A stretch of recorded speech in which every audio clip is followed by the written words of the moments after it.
Welcome to Kenton Teaches. Enjoy the video. In this video, I will explain how to make quick donuts at home.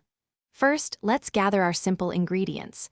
You'll need about 2 cups of all-purpose flour, half a cup of sugar, and 2 teaspoons of baking powder.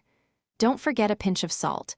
For the wet ingredients, grab half a cup of milk, 1 large egg, and 2 tablespoons of melted butter. Finally, have about 3 cups of vegetable oil ready for frying. Now let's get mixing.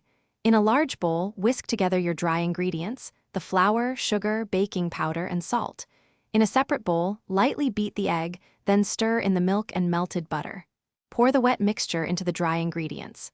Stir gently with a spoon or spatula until just combined.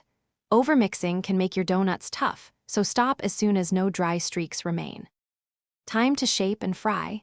Lightly flour your work surface and roll out the dough to about 1/4 inch thick. Use a donut cutter, or 2 different sized round cutters, to create your donut shapes and the signature holes. Carefully drop a few donuts at a time into your preheated oil, maintaining a temperature of 350 degrees Fahrenheit. Fry for about 1 to 2 minutes per side until they are beautifully golden brown. Finally, let's glaze these delicious treats. In a shallow bowl, whisk together 1½ cups of powdered sugar, 2 tablespoons of milk, and half a teaspoon of vanilla extract until smooth. While your donuts are still warm, dip each one into the glaze, turning to coat completely.